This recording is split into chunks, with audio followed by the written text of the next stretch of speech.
They told me to burn it. It's just rags, my Aunt Karen had sneered, holding Grandpa Walter's old heavy trench coat with 2 fingers like it was contaminated waste. The smell of stale tobacco and peppermint, his smell, filled the cold garage, making my chest tighten. He had died alone in that sterile nursing home room where they dumped him, convinced he had nothing left to give. No money, no legacy, just a burden finally gone. I almost listened. I almost threw it into the trash bag. But then my thumb brushed against something stiff inside the lining, not paper, something harder, heavier. I grabbed a pair of scissors, my hands trembling, and sliced through the worn-out wool. What fell out onto the dusty concrete floor wasn't just a secret, it was a judgment, a silent scream from the grave that would tear our family apart and rewrite every lie we had ever been told. We thought Grandpa was a pauper. God, we were so wrong.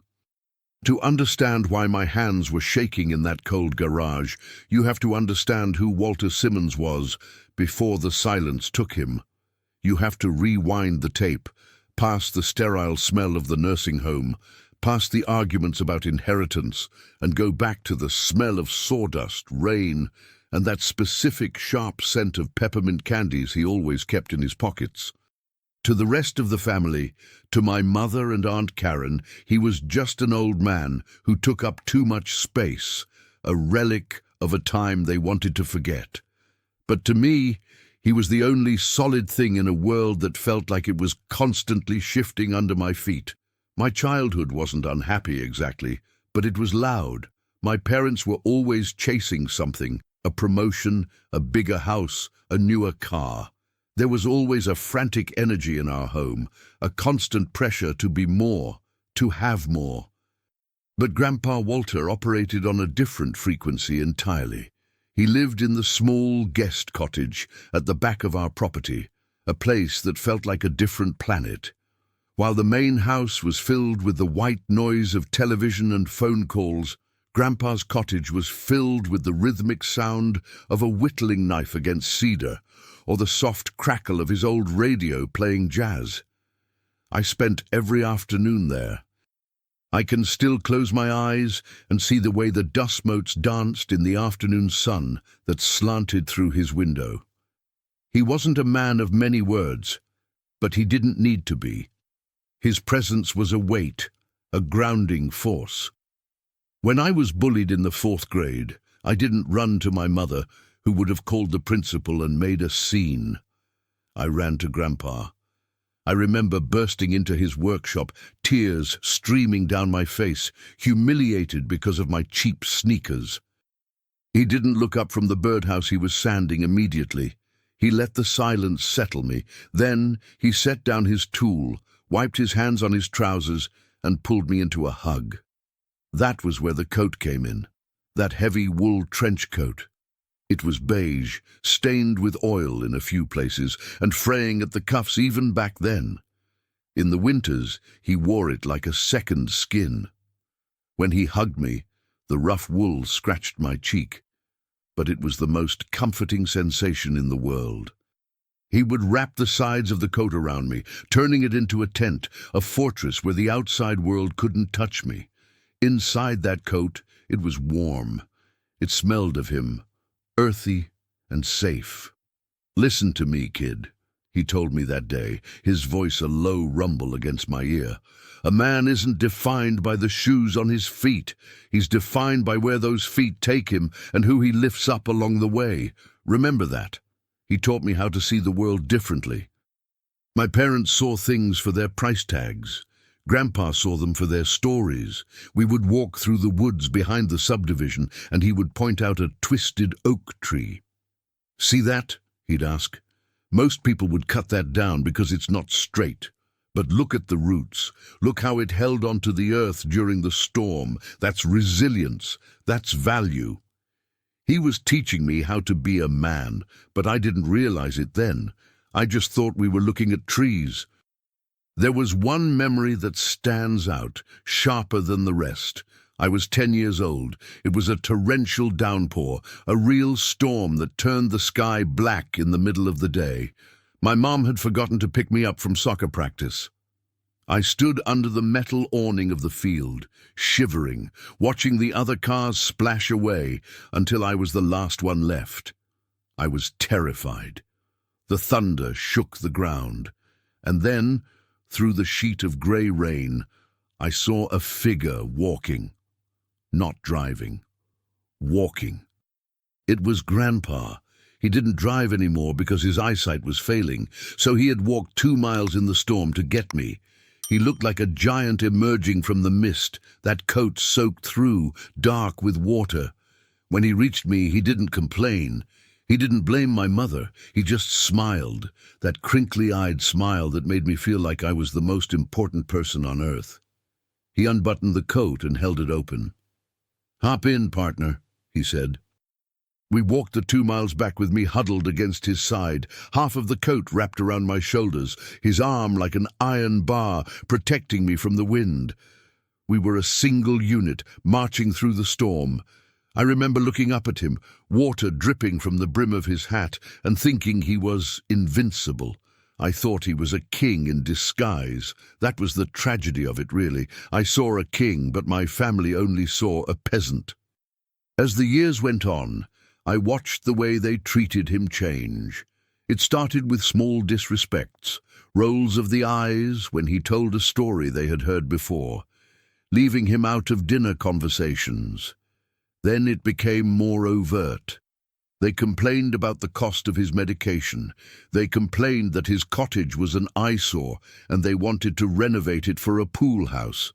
I fought them, but I was young, and then I was away at college, and their voices were so loud, so persistent.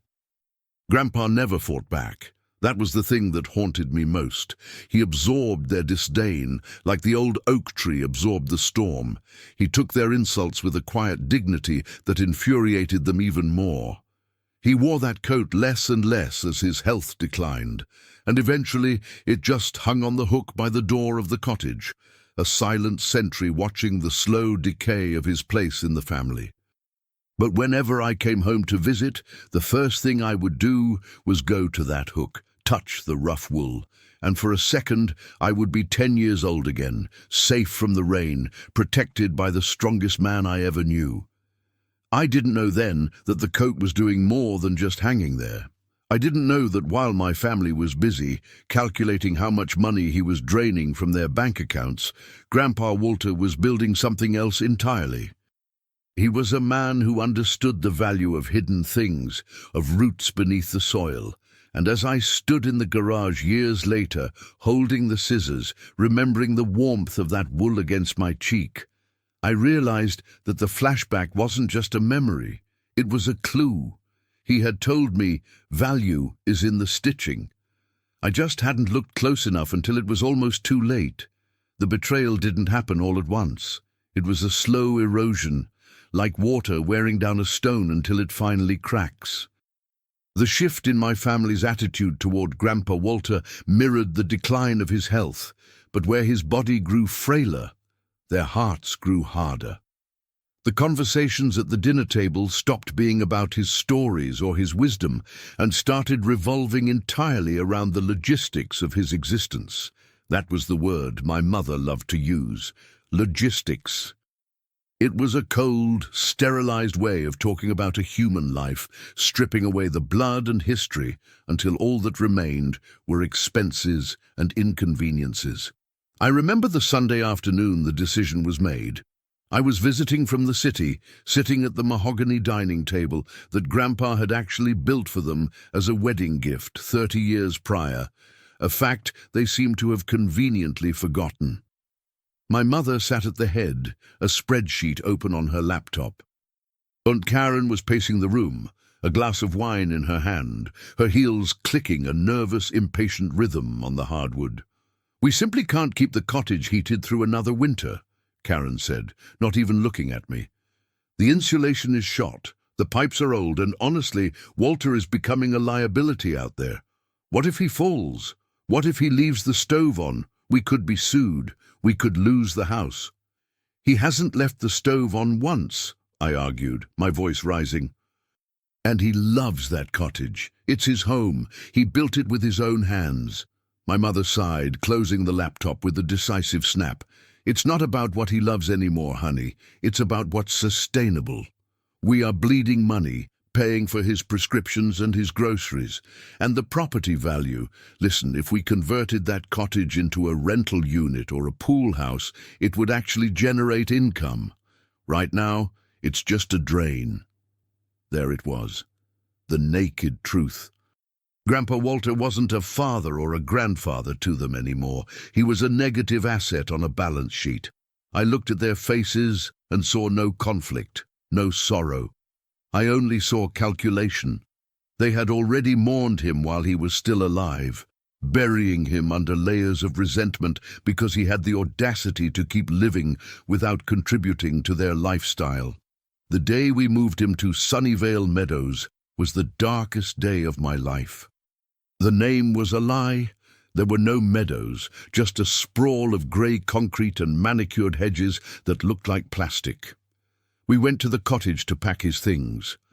I watched as Aunt Karen moved through his sanctuary like a tornado, tossing his whittling tools into a donation box, sweeping his collection of jazz records into a trash bag. "Nobody listens to this junk anymore," she muttered. Grandpa sat in his armchair, the one with the worn velvet armrests, wearing his coat. He didn't speak. He didn't fight. He just watched them dismantle his life with a terrifying stillness in his eyes. When Karen reached for the coat, trying to pull it off his shoulders, he finally moved. His grip on the lapels was iron. "It's 80 degrees in here, Dad. Take it off," Karen snapped, tugging at the sleeve. "It smells like mold. We need to wash it or burn it." "No," Grandpa said.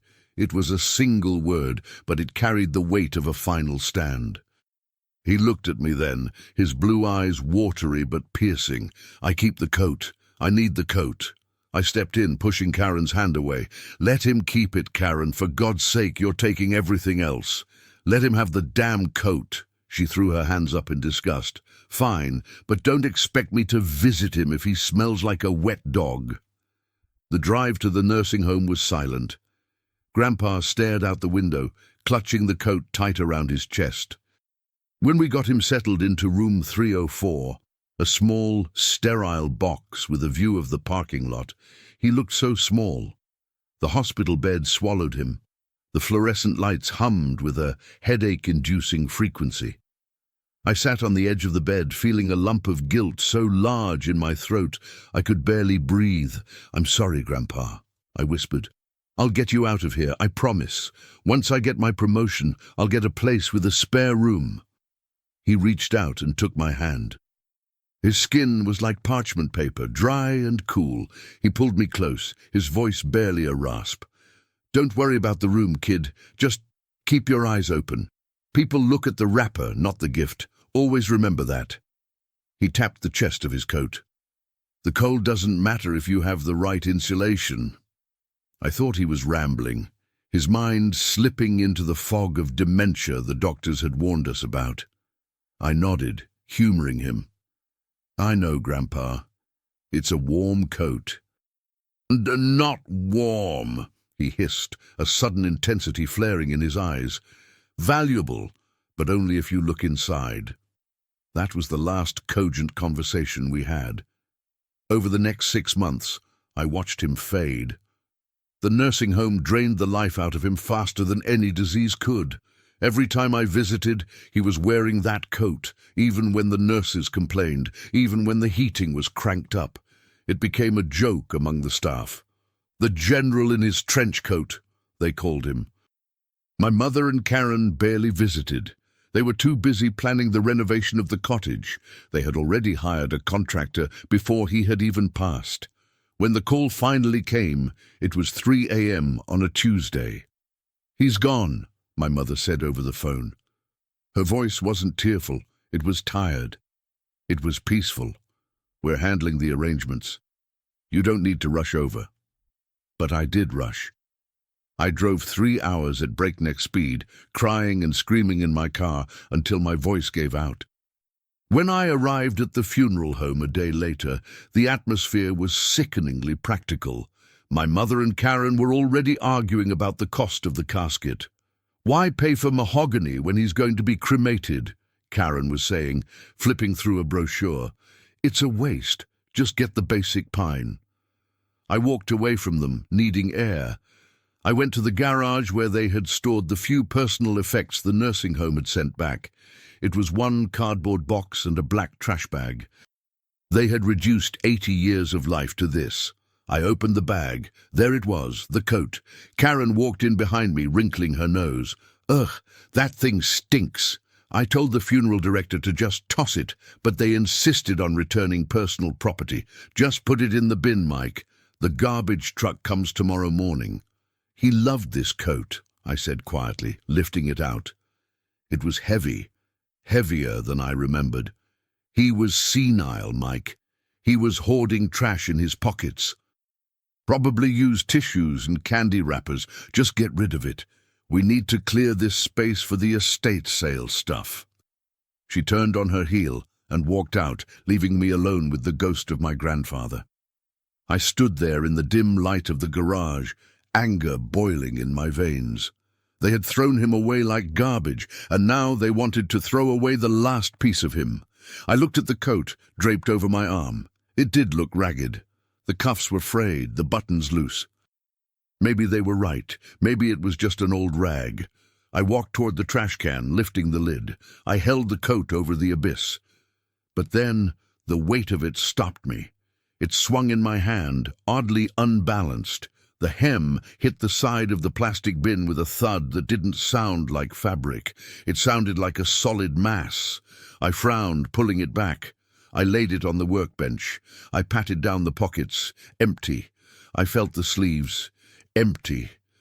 But when I ran my hand along the bottom hem, inside the lining, I felt it. A stiff, crinkling layer. And something else. Hard, rectangular shapes sewn meticulously between the wool and the silk lining. Karen's voice echoed in my head. "It's just rags." "No," I whispered to the empty room. "It's insulation." I reached for the utility knife on the wall. My heart began to hammer against my ribs, a drumbeat of anticipation and dread. I wasn't just cutting open a coat. I was cutting open the silence my grandfather had wrapped himself in for years. I sliced the lining. The sound of the utility knife slicing through the fabric was impossibly loud in the quiet garage, a harsh zip that felt like I was violating a sacred object. I made a long vertical cut along the bottom hem of the coat, expecting perhaps layers of old newspaper used for insulation, or maybe just heavy canvas stiffener. My breath hitched as the silk lining parted. It wasn't newspaper, it wasn't canvas. Something green and papery slid out of the incision and fluttered to the concrete floor. I stared at it. A $100 bill. But not the new ones with the colorful security strips. This was an old series bill, the face of Benjamin Franklin framed in a smaller oval, the paper soft and worn but crisp enough to hold its shape. I frowned, bending down to pick it up. It was real. I looked back at the coat. The slit I had made was gaping open, and inside I could see thick rectangular packets wrapped tightly in wax paper. My hands started to tremble so violently I almost dropped the knife. I reached into the lining, my fingers brushing against the cool, waxy surface of the packets. I pulled one out. It was heavy, dense. I peeled back the tape holding the paper together. A stack of hundreds. $10,000 easily. My heart hammered against my ribs like a trapped bird. I reached in again. Another packet, and another. I began to cut frantically now, abandoning all caution. I sliced open the left panel, the right panel, the heavy collar, the thick cuffs. The coat wasn't just a garment, it was a vault. It was a wearable bank. With every slice, more packets fell onto the workbench, piling up like bricks of green gold. I stepped back, my mind reeling, trying to comprehend what I was seeing. There had to be over $200,000 here in cash alone, maybe more. I looked at the pile of money. And then I thought about the argument my mother had made over the extra $50 a month for a private room at the nursing home. "We just don't have the funds, Walter," she had said. I thought about the cheap pine coffin they were planning to burn him in. A wave of nausea hit me. Grandpa had been walking around with a fortune wrapped around his body while his own daughter treated him like a beggar. But why? Why live in a drafty cottage? Why let them humiliate him? I went back to the coat. The main body was empty now, a shredded carcass of wool and silk, but there was one lump left, sewn securely into the inner breast pocket, the pocket that sat right over his heart. This wasn't a cash packet. It felt different, harder. I carefully cut the stitching around the pocket, treating it like a surgical procedure. I pulled out a leather-bound pouch, worn smooth by decades of friction against his chest. It was tied with a simple leather thong. I undid the knot and dumped the contents onto the workbench, right on top of the cash. 3 things fell out. The first was a photograph, black and white, cracked at the corners. It showed a young Grandpa Walter standing in front of a massive warehouse, shaking hands with a man in a suit. But it wasn't just any warehouse. I recognized the logo on the sign behind him, Simmons & Co. Logistics, my grandfather's last name. I had always been told he was a simple shift worker, a foreman at best, but in this photo, he looked like the owner. The second item was a bank book from a private bank in Switzerland and a folded stack of stock certificates. I unfolded the certificates, my eyes widening as I scanned the names. IBM, Coca-Cola, General Electric, dated from the 1950s. I did the mental math, and the room spun. The dividends alone, these weren't just shares, this was generational wealth, the kind of money that builds libraries and universities. The cash in the coat was just pocket change compared to what these papers represented. Grandpa wasn't just comfortable, he was a multi-millionaire. The third item was a letter. It was sealed in a thick, cream-colored envelope. On the front, in his shaky, block-letter handwriting, was a single word, Michael. I stared at my name. The silence in the garage was deafening. The dust motes dancing in the light seemed to freeze. This was it, the voice from the grave. I wiped my sweaty palms on my jeans, terrified of staining the paper. I felt like an intruder, yet I knew, deep in my gut, that this moment had been engineered. Every walk in the rain, every lesson about the stitching, every time he held onto this coat when they tried to take it away, it was all leading to this specific second in time. I picked up the envelope. It felt heavy, not just with paper, but with intent. I slid my finger under the flap and tore it open. Inside were 3 sheets of yellow legal pad paper, covered in his distinctive scrawl. The ink was blue, the pressure of the pen varying as if he had written it over several sittings, or perhaps in a moment of great emotion. I took a deep breath, the smell of the old wool and the peppermint still lingering in the air, and I began to read. The first line hit me like a physical blow to the chest, knocking the wind out of me. It wasn't a greeting. It was a confession. "My dearest Michael," it began. "If you are reading this, it means 2 things. First, that I have gone to join your grandmother, and second, that you were the only one who loved me enough to look past the rags to find the man inside. You were the only one who didn't throw me away." My vision blurred with tears. I had to wipe my eyes to keep reading. The letters on the page seemed to vibrate with his voice. I could hear his gravelly tone, the slow cadence of his speech. "I have lived a lie for the last 20 years, son. A lie that was necessary. A lie that broke my heart every single day. You see, I didn't lose my fortune when the factory closed in '85. I sold it. I sold it all. And I watched. I watched to see who loved Walter and who loved the wallet. It is a terrible thing for a father to test his children, Michael. It is a sin I will answer for, but I needed to know." I lowered the letter, my hands shaking again. He had known. He had seen every eye roll, heard every whisper, felt every ounce of their disdain, and he had stayed silent. He had played the part of the poor, helpless old man while sitting on an empire, just to see if there was any genuine love left in his bloodline. And they had failed. Spectacularly, cruelly, they had failed. I looked at the piles of cash, the stock certificates, the evidence of a life lived in secret.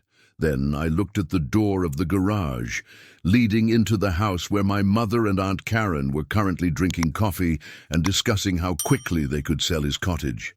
They had no idea. They thought they had disposed of a burden. They didn't know that the burden had just handed me the keys to the kingdom, and with it, a sword, to exact a reckoning. I picked up the letter again. I needed to know the rest. I needed to know what he wanted me to do with this power. The next paragraph was underlined twice. The money in the coat is yours, Michael. Use it. Enjoy it. But the papers, the accounts, those are for the meeting. I want you to call a family meeting. I want you to read this will. And I want you to watch their faces, just as I watched them for 20 years. The living room was warm, smelling of lilies and expensive Chardonnay. It was a stark contrast to the cold, dusty garage I had just left. My mother and Aunt Karen were sitting on the beige sectional sofa, a spread of hors d'oeuvres on the coffee table between them. They looked relieved. That was the only word for it. There was a lightness to their posture that spoke volumes. The problem of Grandpa Walter had been solved. The funeral was over, and now they could get back to the business of their lives. The real estate agent said we could list the cottage as a fixer-upper studio, Karen was saying, balancing a cracker with brie in her hand. If we tear out that awful wood paneling and put in some skylights, we could probably add $50,000 to the property value. I agree, my mother nodded, taking a sip of wine. And we need to get a dumpster for the rest of his junk. I don't want to sort through it.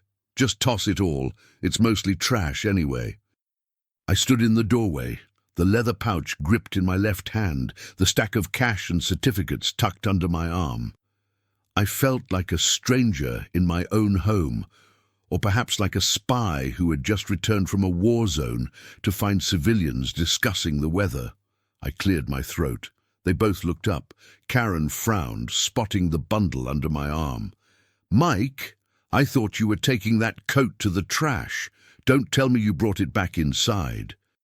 "I didn't bring the coat," I said, my voice sounding calm, almost detached. It was the calm of a hurricane's eye. "I brought what was inside it." I walked to the coffee table. With a deliberate, heavy motion, I swept the plate of expensive cheese and crackers to the side. "Michael, what are you doing?" my mother exclaimed, recoiling. I didn't answer. I slammed the bricks of cash onto the glass surface. Thud, thud, thud. The sound was heavy, dull, and undeniable. The silence that followed was instantaneous. The air left the room. Karen froze, her wine glass halfway to her mouth. My mother stared at the stacks of $100 bills, her eyes widening until they looked painful. The green faces of Benjamin Franklin stared back at them accusingly. "What is that?" my mother whispered. "That," I said, pointing to the cash, "is what you called trash. That is what you told me to burn. That was sewn into the lining of Grandpa Walter's coat." Karen reached out, her hand trembling, her fingers twitching with a reflex of greed. "Is it real? Where did he?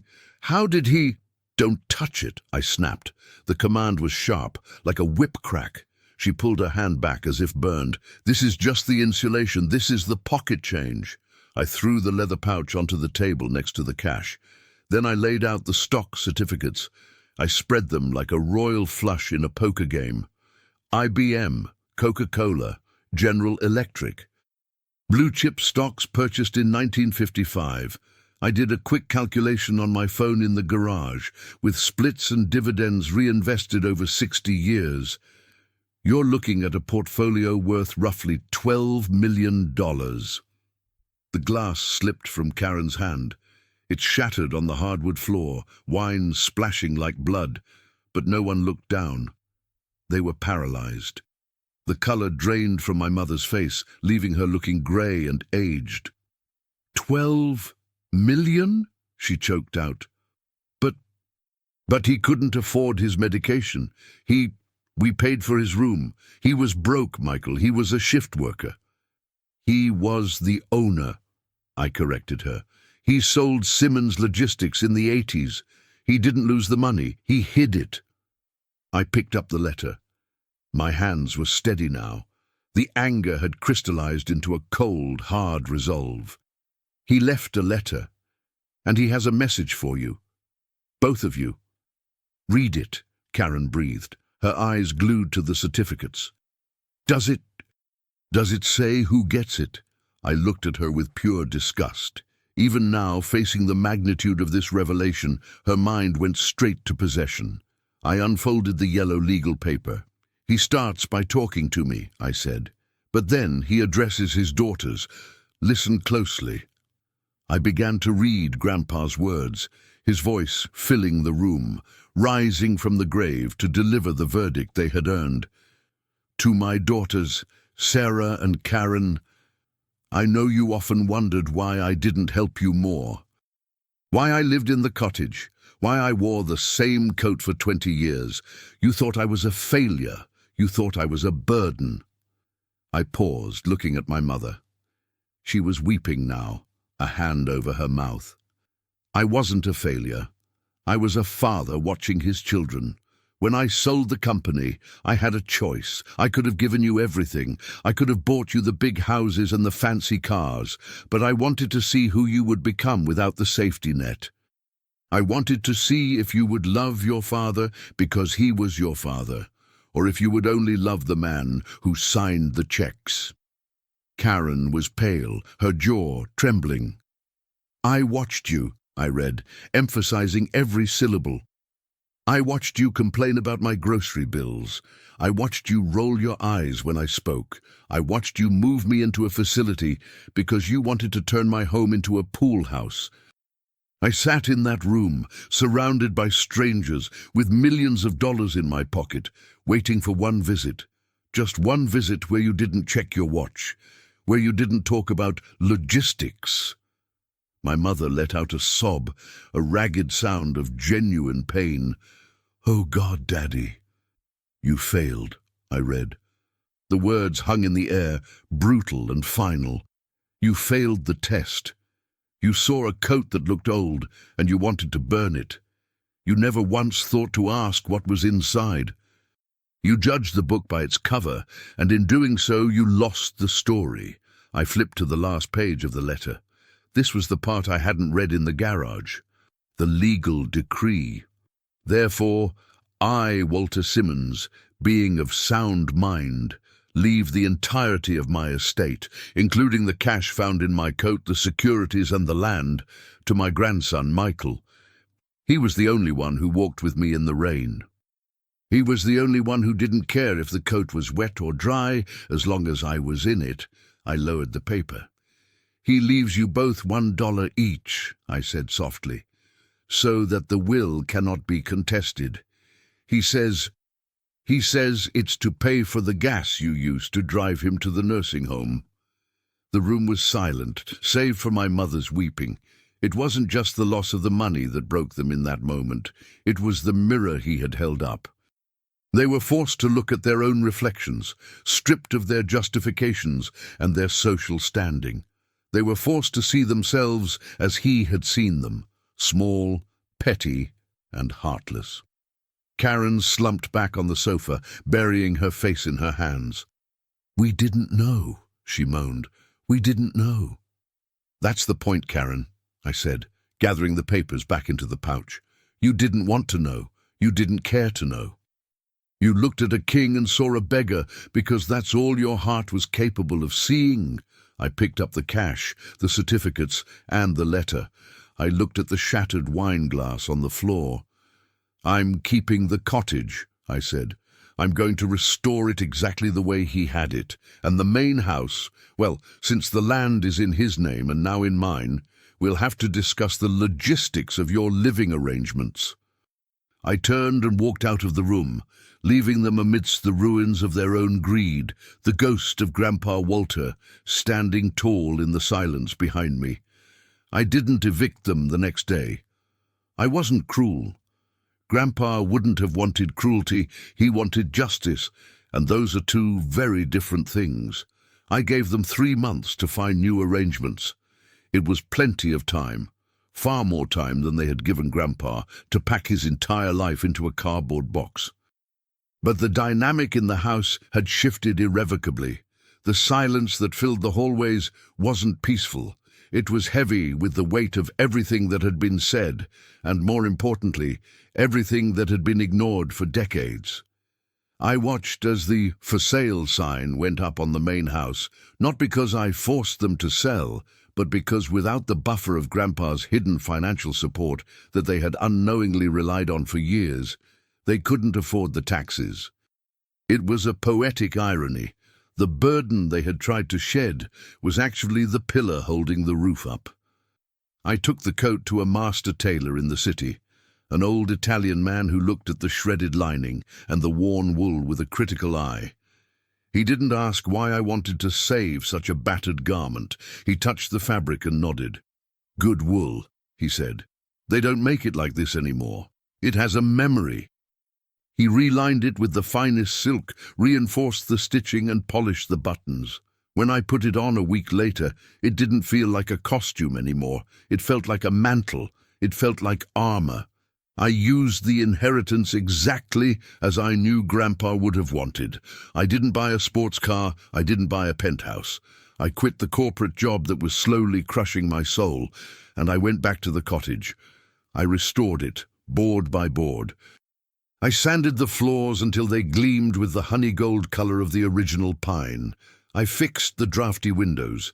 I restocked the workshop with the best tools money could buy, and I started a foundation in his name, the Walter Simmons Initiative, dedicated to providing legal and financial advocacy for the elderly, ensuring that no one else would be discarded just because their hair had turned grey. My mother and Aunt Karen moved into a small condo across town. We speak occasionally on holidays, but the conversations are polite and hollow. They look at me with a mixture of fear and confusion. They still don't understand. They think I won the lottery. They think I got lucky. They still believe that the value of the coat was the cash inside the lining. They will never understand that the money was the least valuable thing Grandpa gave me. The real gift was the vision. One evening, about a year after the funeral, a storm rolled in. It was identical to the one from my childhood, the sky turning a bruised purple, the thunder shaking the ground. I was in the cottage reading by the fire.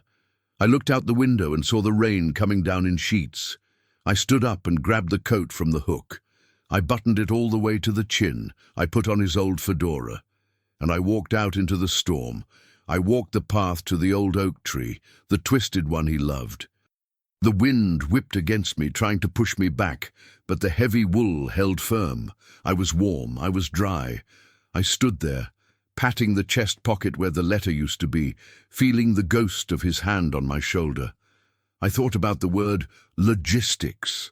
I thought about how easy it is to measure life in inches and dollars, and how hard it is to measure it in moments and kindness. My family had been so obsessed with the price of everything that they knew the value of nothing. They had walked past a diamond every day and called it a rock.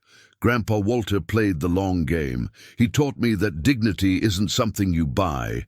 It's something you build day by day, choice by choice.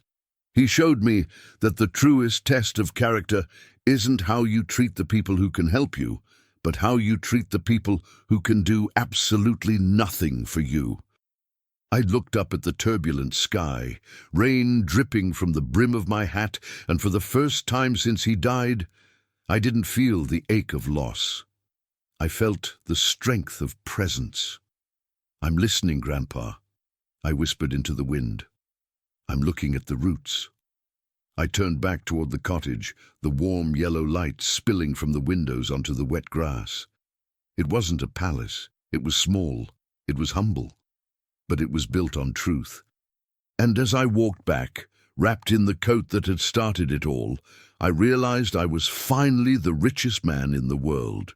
Not because of the millions in the bank, but because I knew exactly who I was, and I knew exactly what mattered. The coat was just wool, the money was just paper, but the lesson was immortal.